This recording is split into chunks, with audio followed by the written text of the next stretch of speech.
So I'm installing a Boss plow mount on my 2009 GMC 2500. This covers '01 to 2010, I believe, for the plow mounts. So the first thing I did here was I got these side pieces off and put them on. Your tow hooks are going to be here. There's a bolt that runs to the top, and then there's another bolt that goes up into here. Take this bolt out, and you take this bolt out up here. I just reuse these ones.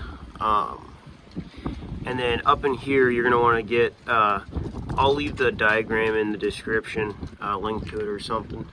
But you're gonna get a bolt, basically put it through the frame. You're gonna put it through up there with a lock washer on it.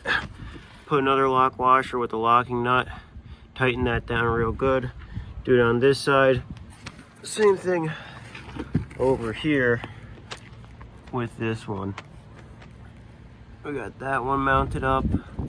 I'm just doing this video because, you know, I try to look on videos on how to do this, and there really is not too many explaining how to install one of these things. Not that it's necessarily complicated, but it always is good to see a video.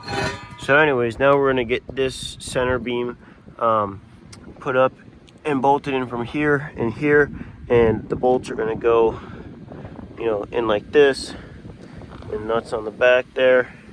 And yeah, I will show you guys when we get this on. So disregard that last part a little bit. I actually had these mounted the wrong way around, so you're going to want them on the outside of your frame, so the bar can fit in the middle there. But yeah, I'll get back to working on this, and I'll show you what it's like when this is all mounted up. So I'm going to fast forward here a little bit. And so here's, you can see where we connected these. And then we got this crossbar going across here.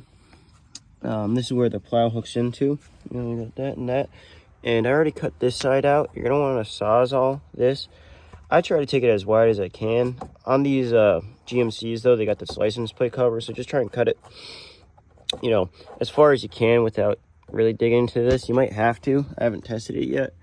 But anyways, yeah, so there's gonna be 4 bolts. Bam, bam, bam, bam. On both sides. I just put the bolts going in this way because that's how the diagram has it.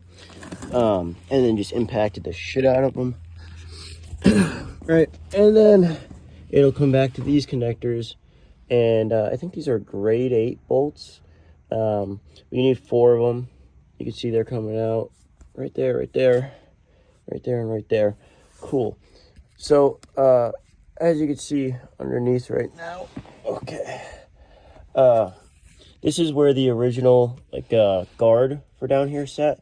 You know, you got, there should be like 3 bolts up here, and then there's 2 bolts up here holding the plastic cover there. You're gonna want to take all those bolts out, right?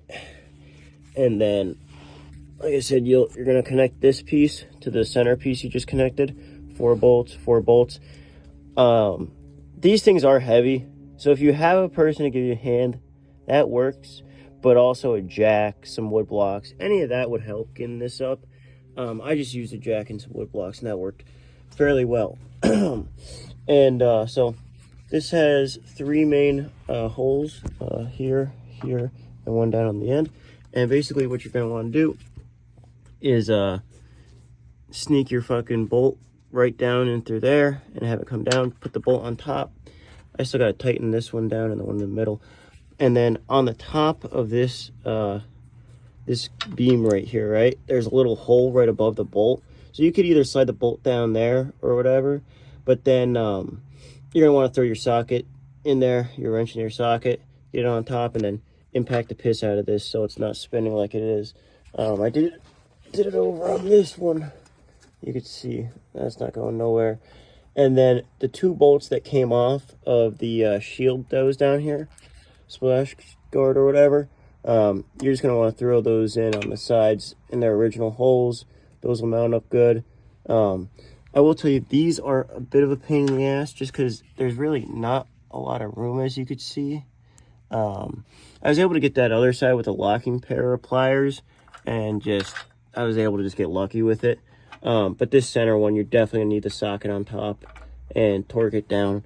But I mean, it's really a fairly simple process. Just, you gotta know you're taking this the plastic shield off, getting rid of it, but keeping the bolts, putting the bolts in there.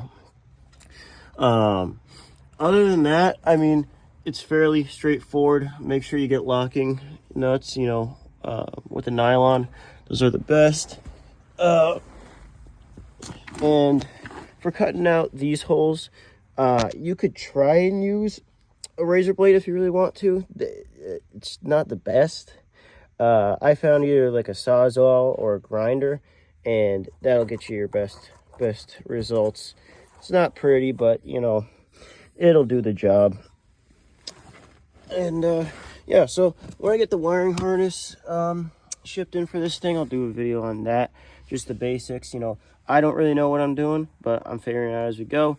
And I feel like sometimes it's just easier to have a video to see, you know, what it looks like, how some other guy does it. So there you go. Thanks, guys. You have a good day now, and good luck.